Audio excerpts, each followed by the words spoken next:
Well, because this is, for us in this country, our country, a time when we celebrate freedom, I want this morning to talk about freedom a little bit. Quite a lot, in fact.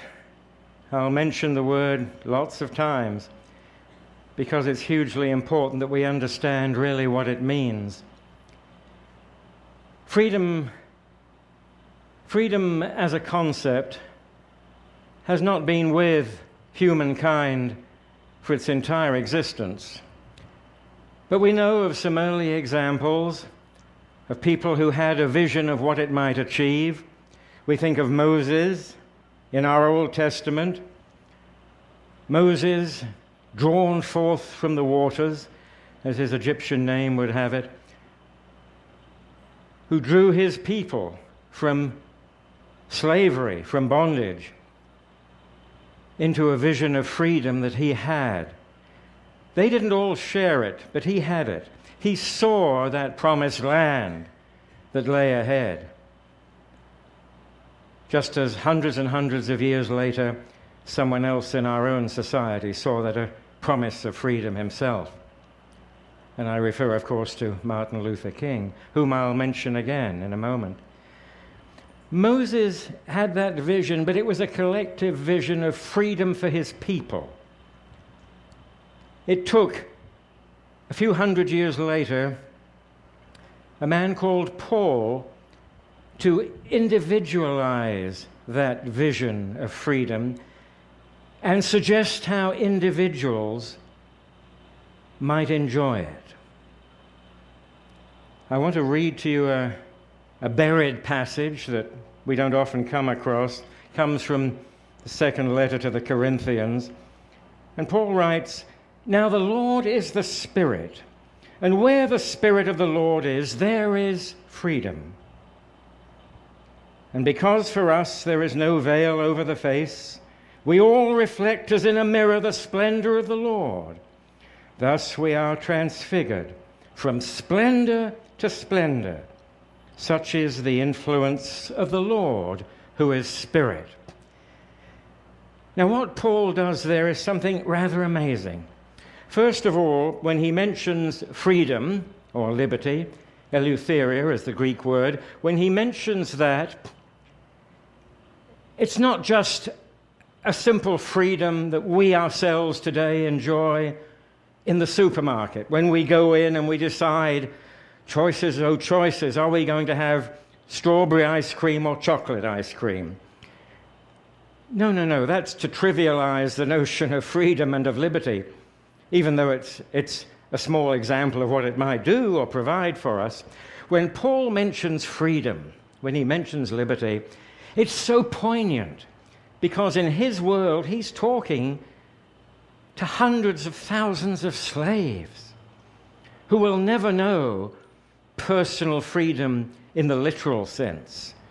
But he's telling them that individually, in their hearts and minds, they may enjoy a species of freedom, because in them there is an irreducible spirit of freedom that nothing can diminish, that nothing can extinguish, not even the lash of the Roman overseer or the slave master.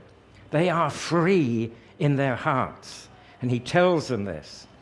And one of Paul's great contributions to our understanding of the human condition is this jointure of freedom with individual capacity to enjoy it. Well, of course, concepts of freedom have varied over the centuries, but we find in our founding fathers a clear realization of what freedom means and what it may mean to us personally as individuals. Let's remember that the founding fathers, bless their beloved hearts, were, until 1776, July the 4th, 1776, they were true-born Englishmen. I had people say to me, well, Americans, they were the ones who gave the world freedom. The Declaration of Independence was drawn up by Americans. No, they were Englishmen. At least they thought they were. Edmund Burke, the great Irish philosopher, rose in the House of Commons in 1774 and said one Englishman should never enslave another. And he was talking of the American colonists. He clearly thought they were true-born Englishmen. The Founding Fathers believed that they were carrying forward the great English Revolution, which was designed to procure individual liberty and freedom within the context of a state. Let's not forget that in the 1640s, the parliamentarians cut off the head of a king because he didn't believe in that, because he believed in arbitrary government and he didn't listen to the people. They got rid of him.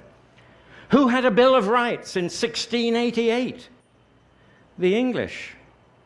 The American colonists knew all of this. They wanted to carry forward this movement toward greater personal liberty for the res publica. They knew that concept of democracy were often limited and that we were to enjoy a representative democracy. It was the res publica they were interested in, the provision of a voice for everyone within the context of a country. Independence for independent thought. Well, we can see how far we've come during that time. A long way, yes, certainly. But we haven't reached their goal or ideal by any means. The point is that they saw what Moses saw, what Paul saw far more clearly. They saw what the English reformers of the 17th and 18th century had seen, that freedom must lead to some sort of positive action. To say one is free is not enough. Freedom is, to some extent, a concept. It's what you do with freedom that matters. And there was a man who understood that in our country. Martin Luther King. I come back to him now again because I knew in Kansas City many years ago one of his lieutenants who was close to him when he died. And we were talking about Martin Luther King and freedom. We associate him with freedom. We think of him as a man who freed or wanted to free people. And then, of course, tragically, he was killed. But this man said, had King lived, we would have seen what he wanted to do with that freedom, how he was going to employ notions of freedom to change society in ways for the better. More access to education, more opportunities for the young, a better world brought about through the freedom to pursue dreams, ideas. That's what would make us great. And that was to be the next step in his agenda.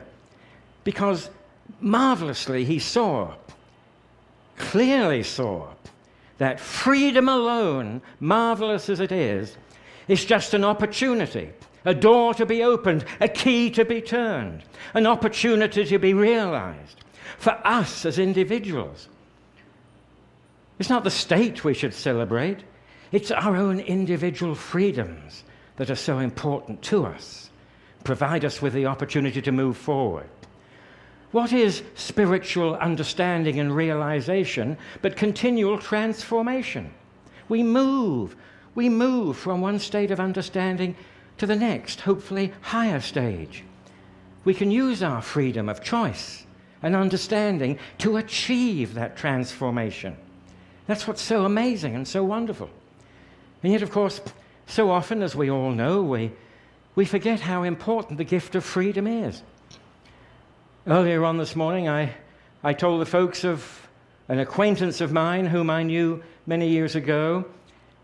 He'd been in jail as a young man for some offense. I don't think it was a violent offense, but anyway, he'd spent some years in jail. His liberty, his freedom had been taken away from him. And then when he was finally turned out of the prison gate, he didn't know what to do with the freedom that he'd newly won. Unfortunately, so much of our prison experience is retributive rather than rehabilitative, and nobody had done anything really to rehabilitate him. And here he was, suddenly freed from a 2 or 3 year sentence. He'd pretty much grown up in jail because he was only a kid when he went in. And he said for the first 18 months or so, he just went wild. He said, I'm free, and he didn't know what that meant. And he spent the little bit of money that he'd saved up, some money that his folks his family had given him, and he had a sort of an 18-month riot, a debauch, as he called it himself. He just spent everything and did everything and didn't care a darn. Every day he just lived for what passing pleasure he could get from it. And remember that in that Declaration of Independence, it is written that we should be free to pursue happiness. It's so important that we remember that pursuit notion.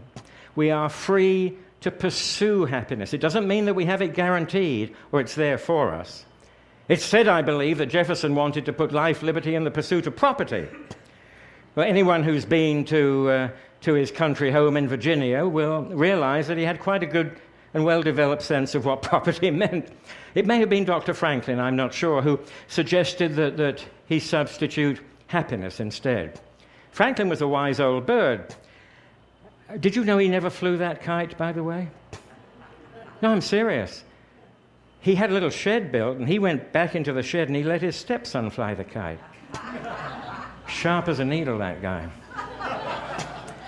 Good idea, it worked. It got him an honorary doctorate, too, which is no mean achievement. But, going back to the happiness bit, happiness, well, the Founding Fathers knew very well, as did the ancient Greeks, that you can't measure happiness. You can measure pleasure. You can measure pleasure. That can have a duration of some sort. But happiness you can't measure. It's one of those qualities that is not subject to quantification because it is a quality. But that's what freedom opens the door to, the possibilities that we have to find happiness in our own particular way. And this young man, going back to him, discovered this as he sat one day disconsolate on a park bench. He said, I was sitting there after this 18-month debauch, if that's what you want to call it. And he said, my God, what have I done with the freedom that I was given when I stepped out of that prison door? What have I done with it? I've squandered every opportunity. Well, since he was a very young man, there were still opportunities available to him to amend his mistake. And when I talked to him years later, he was a teacher, became a teacher, as a matter of fact. But I go back again to this whole notion of freedom as a key. Sometimes we just celebrate freedom as some kind of abstract concept. Oh, freedom's a wonderful thing. Everybody agrees. We all want to be free. Free to do what? Stand there and say, I'm free, I'm free, I'm free. That's wonderful. Free as the birds. Free as the birds. Sometimes we scuttle back into bondage because we can't face the idea of freedom. I used to raise birds as a kid. I loved birds. And I had an aviary full of birds, parakeets and canaries and whatnot. And I used to let them fly in the aviary, but I kept them in cages during the day. There were several reasons for that. But I had one little bird who would never come out of the cage. Sometimes in frustration, I would reach into the cage, grab the bird. If you're very careful, you can pick birds up. You're very gentle with them. Grab the bird, took it out, launched it. He'd fly around for a few seconds, then go straight back into the cage. Now, I put food outside and everything, but no, he was happier in his cage. And there are many of us who feel happier when we're in limited situations. Maybe we feel more secure. But it's tragic sometimes to see people return to situations of actual bondage because they can't take advantage of the liberty that is given to them. It can be in relationships, it can be in any manner of situations. But freedom is always the possibility. We don't even have to be physically free, as the Apostle Paul understood. The slave may be free, though the chains are never taken off. It's in here. And when we begin to translate what is in here into the out there, then amazing and extraordinary things begin to happen, and we begin to sense the creative energies that we have been given by our Maker. All of a sudden, we realize what freedom's for. Freedom is freedom to learn and to grow, to experience, to move forward into a greater understanding of what extraordinary creatures we are and what wonderful, wonderful things exist and wait for us to discover. That's what freedom really should be thought of as that key, that door that unlocks the glorious prospect. Freedom's just the beginning, just the beginning. when the door is opened or when the chains are taken off, then what? Then what? As I say, the possibilities are amazing and they are endless for each one of us. It's an individual discovery, part of our spiritual growth and understanding, linked indissolubly to who we really are as children of God. Yes, we are glorious and free, but what do we do with that freedom? It's a question worth asking, and I've asked it. Now I'll sit down.